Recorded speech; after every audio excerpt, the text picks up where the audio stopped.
இன்றைக்கி காலையிலே அவ்வளோ குளிர். வெளியில் போனால் வெதர் வந்து 8 டிகிரி தான் இருக்குது. அது வெளியில் உள்ள தெர்மோமீட்டர் இது காமிக்கிறதுக்காக. அதுக்கப்புறமா சரி ஓகே நம்மளுக்கு இன்றைக்கி லஞ்ச் செய்கிறதுக்கு கார்டனில் உள்ள காயே பறிச்சிடலாம். ஏன்னா எல்லாம் ஹார்வெஸ்ட்க்கு ரெடி ஆகிடுச்சு. இது டைம் தான். இன்றைக்கி பட்டர்நட் ஸ்குவாஷ் இந்த வெஜிடபிள் வந்து நான் வந்து சூப்பர் மார்க்கெட்டில் வாங்கிட்டு அதோட விதையை மட்டும் எடுத்து சும்மா போட்டுட்டு அது கூட வெறும் இந்த கிச்சன் வேஸ்ட்டு மட்டும்தான் உரமாக போட்டது. அது அப்படி விளைஞ்சு நல்லா காய் கொடுத்துருக்கு.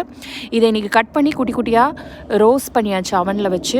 பெப்பர், சால்ட்டு, ஆலிவ் ஆயில் எல்லாம் போட்டுட்டு அதுக்கப்புறமா அதை அரைச்சி பியூரி பண்ணி அது கூட பாஸ்தா, சீஸ், அதுக்கப்புறம் அதுக்கு மேலே டாப்பிங்க்கு இந்த வெஜ்ஜீஸே கட் பண்ணி போட்டாச்சு. இன்றைக்கி கிட்ஸ் லஞ்ச் பாக்ஸில் இது தான். ஸ்நாக்ஸுக்கு வந்து ஆரஞ்சு, அதுக்கப்புறம் சின்ன வெள்ளரிக்காய், பேபி குக்கும்பர்னு சொல்லுவாங்க. பெருசுனா அதை கடித்து சாப்பிட்றதுக்கு சிரமப்படுவாங்களேன்னு அந்த மாதிரி குட்டி குட்டியாக வச்சு விட்டுறது. இதோட நம்ம கட் ஹெல்த்துக்காக யோகர்ட், செரி போட்ட ஃப்ளேவர். இதுதான் இன்றைக்கி லஞ்ச்.